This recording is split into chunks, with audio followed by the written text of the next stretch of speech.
നിങ്ങളൊക്കെ ഈ ബിസിനസ്സിൽ എങ്ങനെ ഐഡിയ അടിച്ചു പർച്ചേസ് ചെയ്യാൻ കാശ് അങ്ങനെ കൊടുത്തു? എങ്ങനെ കൊടുത്തു? ഒന്നുകിൽ പേഴ്സൺ എടുത്തു കൊടുത്തു, ഗൂഗിൾ പേ ചെയ്ത് കൊടുത്തു, ആണോ അല്ലേ? ചിലര് സ്വർണം പണിയിപ്പിച്ചു കൊടുത്തു, ചിലര് കുടുംബശ്രീ എന്നൊക്കെ വായ്പ എടുത്തിട്ടൊക്കെ കൊടുത്തിട്ടുണ്ടാവും. ഞാനെങ്ങനെ കൊടുത്തെന്നറിയുന്നത്?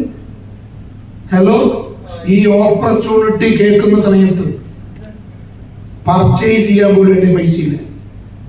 പക്ഷെ അന്ന് ഞാൻ പർച്ചേസ് ചെയ്തത് എങ്ങനെയാണ് ഞാൻ നിങ്ങളോട് പറയണോ എന്ന് എനിക്ക് അറിയത്തില്ല. ആക്ച്വലി ഞാൻ ITC ആയി കഴിഞ്ഞിട്ടാണ് എന്റെ ഓർമ്മ 1-നും 2-നുള്ള ലീഡർമാർ അറിഞ്ഞത് ഞാൻ എങ്ങനെയാണ് ഈ ബിസിനസ് സ്റ്റാർട്ട് ചെയ്തത്. എന്റെ വീട്ടിലിരുന്ന് ചില പാത്രങ്ങൾ എടുത്ത് വിറ്റിട്ടാണ് ഞാൻ ഈ ബിസിനസ് സ്റ്റാർട്ട് ചെയ്തത്.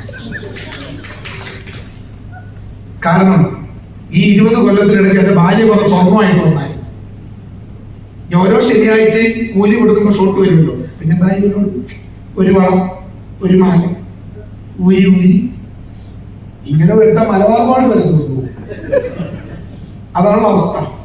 അപ്പൊ അങ്ങനെ എല്ലാം പോയി അവസാനം ലൈഫ് ലാസ്റ്റ് ഒരു വള ഊരി തരുമ്പോൾ എന്നോട് പറഞ്ഞു, മനുഷ്യൻ ഞാനേ ഈ താലി മാലയും ഈ കമ്മലും മാത്രമേ ഇത് ചോദിക്കരുത്, ഞാൻ തരൂല. ഞാൻ പറഞ്ഞു വേണ്ട, ഇതോട് മതി.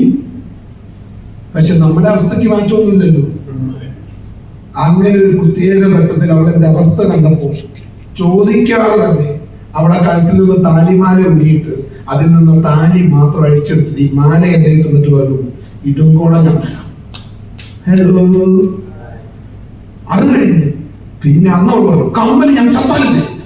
കാരണം എന്താണെന്നറിയോ, ഇവക്ക് ഗോൾഡ് കവറിൽ ഇട്ട് കഴിഞ്ഞാൽ വീഡിയോ ഒക്കെ പിടിക്കുന്ന കൊള്ളാം, ഇന്ന് എവിടെയും കൊണ്ട് ഇട്ടേക്ക്. അപ്പൊ ഞാൻ പറഞ്ഞു, കാരണം ഇതൊന്ന് ആളുകൾ ഇതിനെ പോസിറ്റീവായിട്ട് എടുക്കണമെന്നില്ല. ഞാൻ നിങ്ങളോട് സംസാരിക്കുന്ന എന്റെ ഹൃദയം കൊണ്ട്. ഇത് കാണുന്ന മറ്റുള്ളവർ പറഞ്ഞോ, എല്ലാ സക്സസ് ആകുകയും എല്ലാ കമ്പനിക്കാരും സ്ഥിരം പരിപാടിയാണ്, ആണോ അല്ലേ?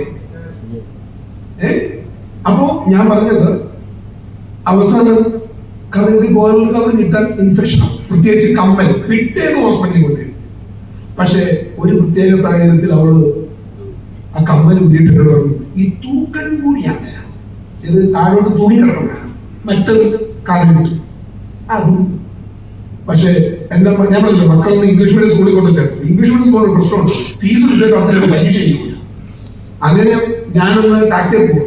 അപ്പൊ എന്റെ വൈഫ് ഇടയ്ക്കിടയ്ക്ക് എന്നോട് പറയും, അതേ കൊച്ചിന്റെ ഫീസ് കത്തോർത്തുണ്ട്. ഞാൻ ശരിയാക്കാം. പക്ഷെ നമ്മളെവിടെ ശരിയാവാൻ?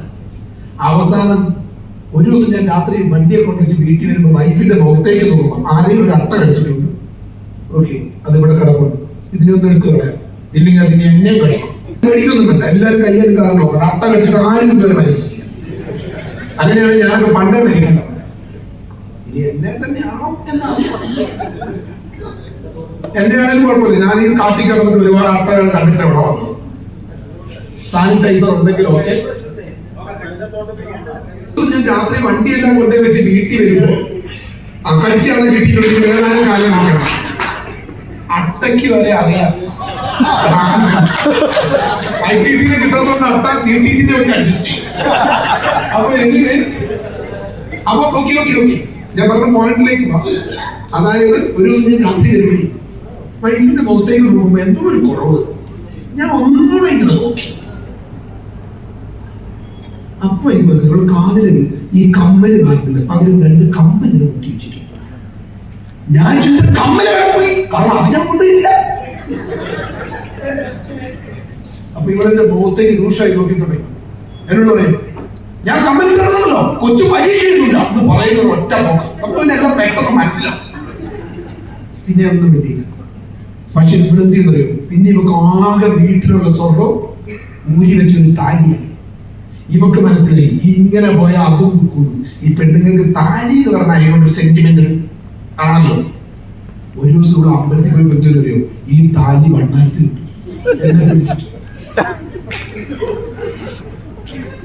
ഞാനിപ്പോ പറയുന്നത് നിന്റെ നേർച്ച വലിച്ചിട്ടു.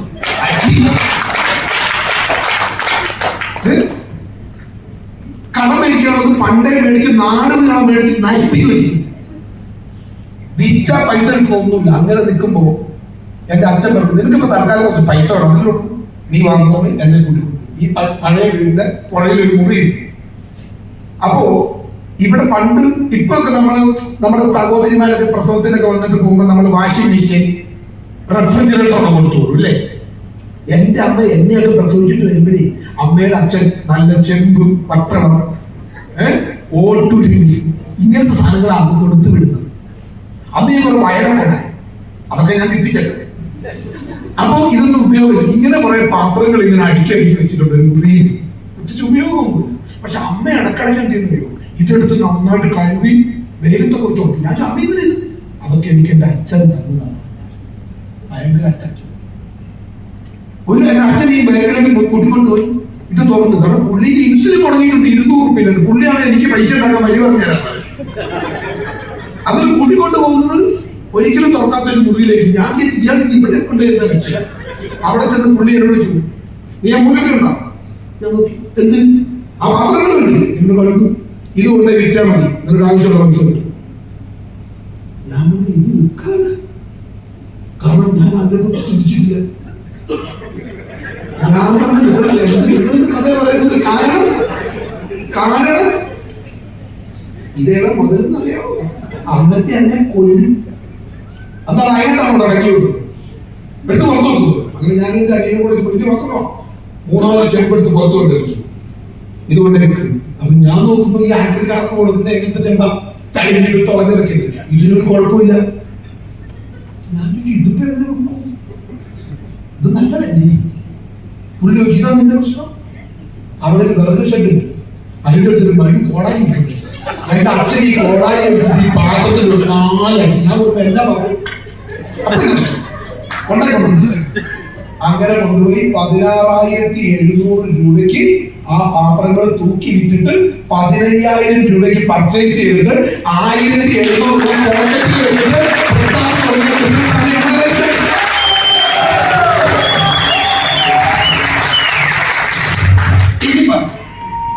ഇതിലും തുരുമ്പെടുത്ത കൂട്ടുകൾ കണ്ടു.